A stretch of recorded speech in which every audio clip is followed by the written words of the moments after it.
l'Oranais et le Constantinois. Campagne de presse en 1845, des journaux anglais, des journaux allemands et des journaux français qui disent que la manière dont se comporte l'armée française vis-à-vis des musulmans est inacceptable.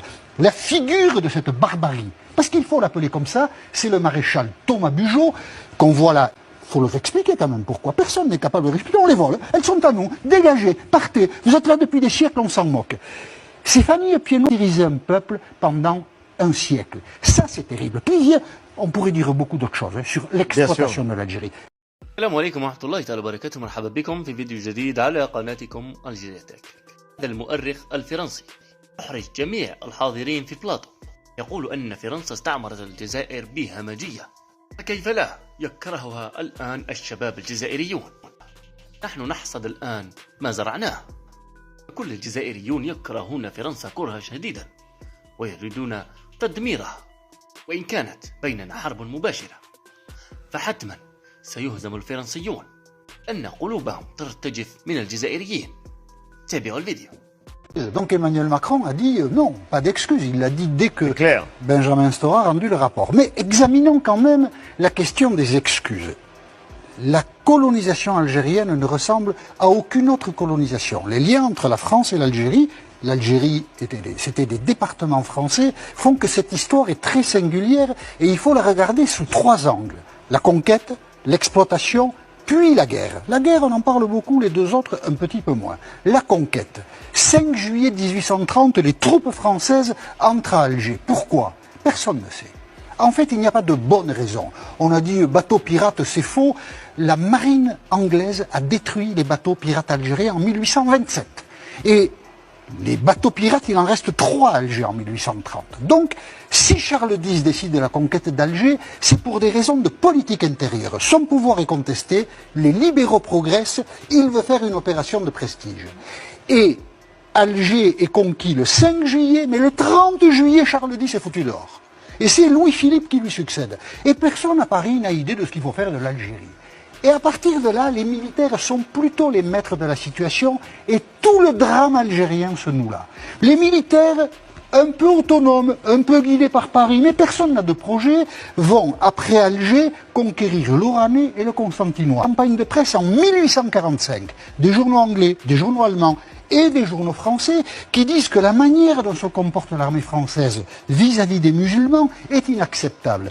La figure de cette barbarie, parce qu'il faut l'appeler comme ça, c'est le maréchal Thomas Bugeaud, qu'on voit là, ici, qui est honoré encore à Paris aujourd'hui. En 1860, Napoléon III a baptisé une avenue Bugeaud. Pourquoi? Parce qu'en 1848, lors de l'élection présidentielle, Bugeaud a soutenu Napoléon III. C'est juste pour ça. Eh bien, encore aujourd'hui, il y a une plaque avenue Bugeaud, et je ne comprends pas que la municipalité parisienne, qui se dit humaniste et tout ce qu'on veut, ne supprime pas cette place Bugeaud, parce que Bugeaud, c'est un assassin. Ça, c'est la conquête, elle dure 27 ans. Alexis de Tocqueville, dans un rapport sur l'Algérie, où il dit beaucoup de bêtises, Alexis de Tocqueville, il dit ça, qui est quand même très juste, nous avons rendu la société musulmane plus barbare qu'elle n'était avant de nous connaître. Il y a eu des lanceurs d'alerte en Algérie. La conquête est terminée, l'exploitation commence. La Troisième République vote des lois agraires qui exproprient pour des bouchées de pain les musulmans qui occupent la terre depuis des siècles. Oui. Les musulmans sont chassés. Ils connaîtront des années de famine, les musulmans, sur leur territoire. Et pourquoi? Personne n'est capable de l'expliquer. Mais se constituent des familles coloniales d'origine européenne, française, mais beaucoup d'Espagnols et d'Italiens. L'Algérie française, en fait, est composée d'étrangers. C'est assez cocasse. Se constitueront des grandes familles qui vont figer la situation politique. Déjà, Paris s'intéressait peu à l'Algérie. Là, c'est terminé. Les pieds noirs prennent tout en main. Et ils vont faire... Alors, déjà, on vole les terres aux habitants. Il faut leur expliquer quand même pourquoi. Personne n'est capable de l'expliquer, on les vole. Elles sont à nous. Dégagez, partez. Vous êtes là depuis des siècles, on s'en moque. Ces familles pieds noirs vont organiser la déscolarisation pendant près d'un siècle de tous les jeunes Algériens. On va plonger un peuple dans l'ignorance. On a martyrisé tout un... Nous, Français, nous avons martyrisé un peuple pendant un siècle. Ça, c'est terrible. Puis, on pourrait dire beaucoup d'autres choses sur l'exploitation de l'Algérie. Vient la guerre. Moi, j'ai appris quand j'étais jeune que la dictature argentine mettait ses opposants dans des avions et les jetait dans l'océan.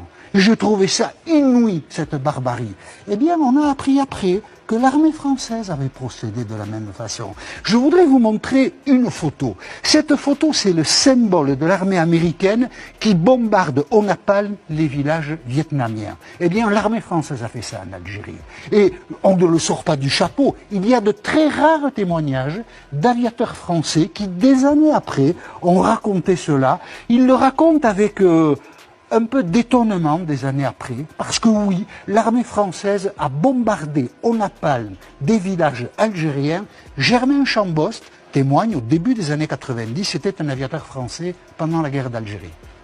Je me souviens d'une fois où j'ai largué ce qu'on appelait pudiquement des bidons spéciaux. Il était interdit de prononcer à la radio en vol le mot de napalm. Le napalm était interdit. Alors on appelait ça pudiquement des bidons spéciaux. J'ai largué des bidons spéciaux et après avoir largué le bidon dans la vallée qu'on m'avait demandé de bombarder, un avion marqueur avait lancé un fumigène et on m'a dit tu largues tes bidons sur le fumigène. J'ai largué mes bidons sur le fumigène. C'était ça la guerre, pour nous aviateurs. Et puis en dégageant, j'ai vu quelqu'un qui courait, qui avait le feu dans le dos. J'avais brûlé un type. Oui, c'est vrai, on y pensait après, on avait brûlé des types. En dégageant, j'ai vu que j'ai brûlé un type. La conquête, l'exploitation, la guerre, ce sont trois bonnes raisons pour présenter des excuses aux Algériens aujourd'hui. Parce que ce qu'a fait la France en Algérie pendant 130 ans est